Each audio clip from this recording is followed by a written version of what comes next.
Then, this goes way back because I pretty much skipped all of April for recording. I didn't even record in any of April at all. At the beginning, when I was just out there was an actor for a short that I edited for one of my friends named Desmond. I think you met Desmond. I think I met him. Yeah. He was in the Gold program too, but the actor in the short got an acting gig on Danger Force, the show that I was working on. And I didn't recognize, it took me a couple days to recognize him because they put makeup on him. He was supposed to be dressing like a toad. Toad Bros superpowers are like toad powers. Yeah, it's a kid's show. I was like, oh shoot, is that Lazarus? So I got a chance to go on stage and I was like, yo, Lazarus. He was like, yeah. I was like, do you know Desmond Jackson? He was like, yeah. I was like, for sure. Like, I'm Parker. I edited your film, Wolves. And he was like, oh, that's what's up. Like, it's good to see you. And I was like, good to see you too. And I walked away. I mean, like, there was nothing really else there. I just thought it was really cool. Mm-hmm. Cuffed. I don't even know where I left off on it. Okay, so the last... It's coloring, huh? Well, the thing is, when I was talking about it here, the last thing I was talking about was I wrapped up the whole editing fiasco, like the post-production, what happened with the editors. Yeah. I finished talking about that. Okay. So right now, Cuffed is in PhotoChem, getting colored, or not getting colored, I guess it's at PhotoChem. We're just waiting to schedule the date, the appointment for me and the cinematographer to go in and color. So that's happening. One of the editors, the one that was in gold, was withholding, whatever project files from the new editor, making it really difficult, lying. Like, it was straight up, we didn't know where this drive was. So we got to the point of where my editor, Stephanie, was like, yo, can you give me so-and-so's number? And I trusted her, so I did. And she contacted. The thing was, the editor ends up giving Stephanie a job, like getting her a job just from throwing the lob. And when she calls him, he doesn't know who it is. Like, he was like, who is this? And I was like, that's disrespectful. But then he was on speaker and she was like, yeah, I need this drive, where it's at. And then he literally was like, I don't have the drive. I have no idea where it is. Are you with the professor? Are you with him? Can I speak to him? So she gives him the phone, still on speaker. Hey, professor, I have the drive and I know exactly where it is. I just didn't want to give it to her. And he takes him off speaker. So she tells me that, and that was like her first impression of who that editor was. And I told her, just from that interaction with him, you know exactly what we've been going through the past 3 years. Lying and being shady, dude. That shit was ass. Right in front of you. It was suck, but it was still going. Editing for Crown was wild too, and I had to take a pause to do this stuff because I wanted to at least get to a point where I finished first, give myself that attention before I go out. Because Kelsey will be like, I want things like this. Talk to somebody else and be like, I want things like this now. And then I have to be like, okay, but you said you wanted it like this. Do you remember that? And she'll be like, oh yeah. I do remember that, and I did say that, and I still want that. So then there's kind of just more time. She's indecisive when it comes to creative stuff, because there's a lot of good ideas. The funnest part working with her about it is figuring out how to all make it work. So she could be indecisive, but for the most part, it's just to make it better. It's it's worthwhile. Yeah. Because like you said, when you saw it, you noticed the two things. You noticed the watch. Yeah. The cop wouldn't have the watch. There's nothing we could do about that. But then at the end, you were like, that didn't really make sense. Kind of needs a little bit more. Yeah. And so that's what she went and did. But it took a minute, but then she did it, Right. So she originally didn't want to add anything.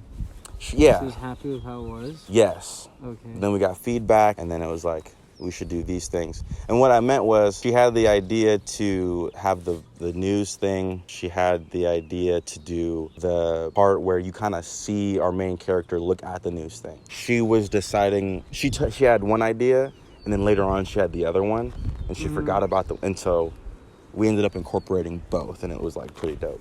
Okay. And that's where the masking thing comes in. I'm running through it, man. I'm happy. I'm almost done already. Oh, yeah. Here's where it gets deep. One of the assistant directors for Danger Force, her name's Robin. Lily Pratt. I was talking with her. She was the first AC for or first AD for Fairly Odd Parents, and she was working on Danger Force now too. She hooks me up with a couple of days to work on stage, which is super dope, and it was great. I loved it. And she hooked me up with two other assistant directors to talk with.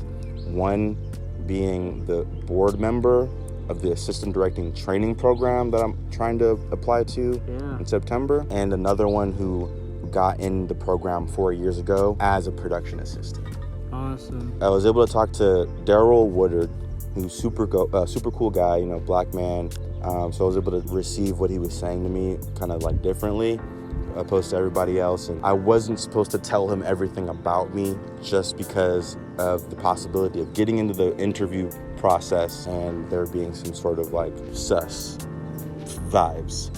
Yeah, he kind of like roasted me, but Wait, what? because I told him like I'm an editor at Ag and I was doing a few things, and that's all I was really willing to tell him just because I didn't want to tell him too much. And he was like, yeah, dude, this is not for people that just want to dip and dive into stuff and then bounce. Like, he made it seem like if it was a master's program, you are already a master, and to get into this program, you're just prestiging yourself. That's what he made it sound like. He said his job was literally to weed out people that aren't really about it. And it's a really rigorous program. He's been in it for 15 years. He actually, well, this is the thing. I was able to talk to Lenny again after talking to Daryl. Lenny, Robin went to the same assistant directing program, and Lenny even knows Daryl on some. Lenny's also a black dude, so it was like kind of cool. And I didn't mention to Daryl that I knew Lenny, but I feel like if I did, he would understand, like, I'm not really just trying to dip and dive. If anything, I was telling him that. Why didn't you say that? I didn't want to just, give him my entire life right there. What I was holding back was mainly, like, I want to be the best I can be, like, as a director. An AD is like a director on steroids because you know everything that's going on with all the departments, and you know how long it's going to take them to get shit done. Mm-hmm.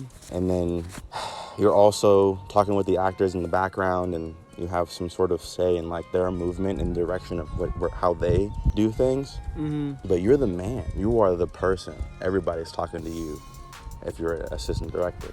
And it's good vibes.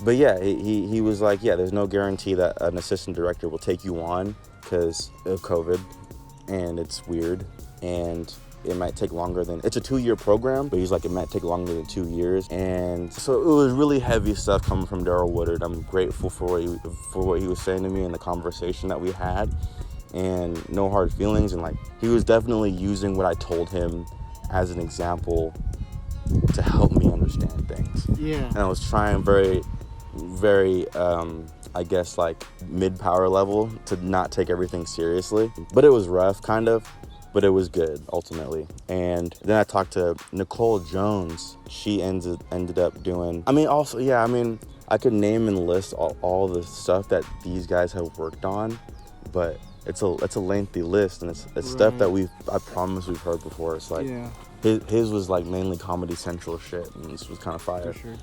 And then Nicole was cool. I met Nicole in person. We met at this like coffee shop, and she was really cool, and she ended up telling me exactly what Daryl said. Yeah. She just refortified it, and there's also the essays, because I had the physical form of the application. I was taking that serious. She helped me with that. Basically, I don't really have a life out of film, so one of the questions is, what do you do outside of, like, what are your hobbies? And I was like, I don't really have them. She was like, you gotta fudge it. Just like tweak it, make it sound interesting, and you could be boring as hell, but like just say something that you different. What do they want to see? Like, why do they care? Because people can get drained or run out of working, especially with the hustle and bustle of the industry and how it is. People can be like, this fucking sucks now. Like, you know what I'm saying? Yeah. I'm fed up. Like, this is not fun anymore. And they try to avoid anybody like teetering on the edge. That's what it seems like. What are you gonna play? Is your hobby? I think I'm just gonna go. I was thinking about it recently. I think I'm just gonna go with making music. Yeah, that's a good one. Because I was like, I really don't do anything. Because you can talk about, relieving stress and Exactly. getting your emotions out and Yeah. dealing with hard times. Yeah. Music could be twisted in a way. 'Cause it's just Yeah. a form of expression. Exactly, because that's what I usually do with editing. But yeah, I haven't recorded some music in a while. That's a good one. But yeah, then that was Nicole. She was really cool. I haven't really talked to her since then. And that's the whole connection with Robin.